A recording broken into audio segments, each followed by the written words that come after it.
عام انتخابات کے بعد پاکستان کے 3 مرتبہ وزیر اعظم رہنے والے مسلم لیگ نون کے قائد میاں نواز شریف خود تو اقتدار میں نہیں، لیکن حکمران جماعت کے قائد ہونے کی حیثیت سے وہ خود کو کنگ میکر ضرور سمجھ رہے تھے، لیکن کچھ ہی مہینے گزرنے کے بعد انہیں احساس ہوا کہ انہیں نظر انداز کیا جا رہا ہے۔ تجزیہ کاروں کے مطابق اس وجہ سے نواز شریف نے نہ صرف جماعت کے اندر بلکہ حکومتی سطح پر بھی اپنا اثر و رسوخ کو بڑھانے بلکہ واپس حاصل کرنے کا فیصلہ کیا ہے، اور اسحاق ڈار کی تقرری اس سلسلے کی ایک کڑی ہے۔ سیاسی امور کے ماہر زیغم خان کا کہنا ہے کہ بظاہر اسحاق ڈار کو نائب وزیر اعظم بنانے میں کوئی مسئلہ نہیں ہے، تاہم مسئلہ تب ہوگا جب وہ معاشی معاملات میں مداخلت کریں گے۔ انہیں وزیر خارجہ بنایا ہی اس لیے گیا تھا کہ وہ معاشی امور سے دور رہیں گے، کیونکہ گزشتہ حکومت کے 16 ماہ میں انہی کی وجہ سے معیشت کا حال برا ہوا تھا۔ انہوں نے کہا کہ اب جب انہیں نائب وزیر اعظم بنا دیا گیا ہے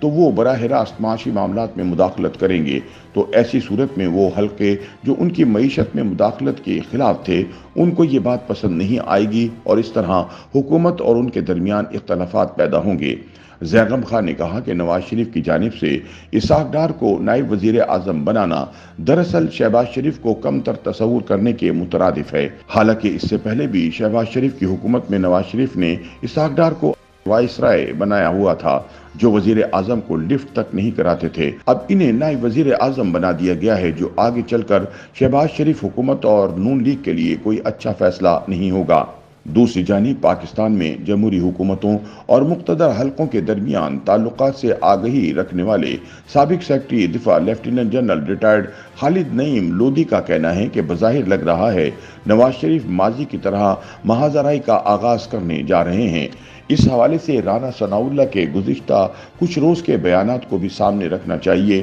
کہ نون لیگ میں بیانیہ نواز شریف کا چلے گا، جو کچھ روز میں سامنے آئے گا۔ اب اس کے سامنے آنے کا سلسلہ شروع ہو چکا ہے، یا کم از کم بیانیے کی تلاش کی طرف قدم بڑھا دیا گیا ہے۔ انہوں نے کہا کہ اسحاق ڈار کی تعیناتی مسلم لیگ نون اور حکومتی سطح پر شہباز شریف گروپ میں نواز شریف گروپ کو مضبوط کرنے کی ایک کوشش ہے، اور اس سلسلے میں مقتدرہ حلقوں کو اعتماد میں نہیں لیا گیا۔ لگ رہا ہے کہ نواز شریف اپنی طاقت اور اختیار منوانا چاہ رہے ہیں۔ خالد لودھی کے مطابق یہ دو آتشہ اقدام ہیں جس سے شہباز شریف اور مقتدرہ حلقوں دونوں کو پیغام دیا گیا ہے۔ اس سے نون لیگ کو کیا فائدہ ہوگا یہ تو کچھ نظر نہیں آ رہا، لیکن دوسری سائیڈ الرٹ ہو جائے گی اور لازمی طور پر اس کا رد عمل بھی آئے گا، اور ہو سکتا ہے کہ اسحاق ڈار کی تعیناتی کا نوٹیفیکیشن واپس لینا پڑے۔ جنرل لودھی کا کہنا ہے کہ اسحاق ڈار کی تعیناتی مسلم لیگ نون اور حکومتی سطح پر شہباز شریف گروپ کے مقابلے میں نواز شریف گروپ کو مضبوط کرنے کی ایک کوشش ہے۔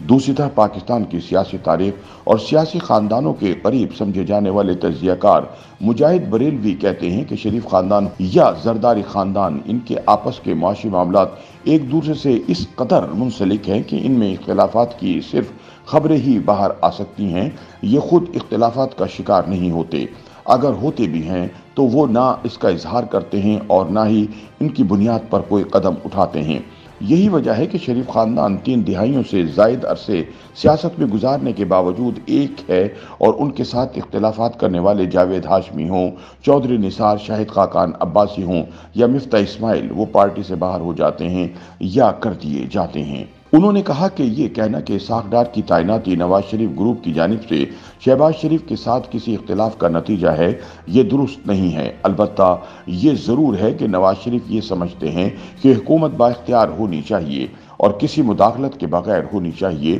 اس لیے وہ اپنے طور پر ایسا کوئی نہ کوئی قدم ضرور اٹھا سکتے ہیں کہ جس سے مقتدرہ حلقوں کو یہ پیغام جائے کہ نواز شریف بطور پارٹی سربراہ مضبوط ہو رہے ہیں۔ اس کے ساتھ ساتھ نواز شریف یہ بھی محسوس کر رہے ہیں کہ انہیں نظر انداز کیا جا رہا ہے۔ ایرانی صدر کے دورہ پاکستان میں ان کی نواز شریف سے ملاقات ہونی چاہیے تھی، جس کے بعد نواز شریف حکومت میں اپنے لیے مزید اختیار چاہیں گے۔ ظاہر ہے اس وقت وہ وزیر اعظم نہیں بن سکتے، تو وہ وزیر اعظم کے دفتر میں ایسے لوگ تو چاہیں گے جو ان کو شہباز شریف کے بارے میں نہیں بلکہ دوسری طرف کی سرگرمیوں اور خواہشات کے بارے میں آگاہ رکھیں۔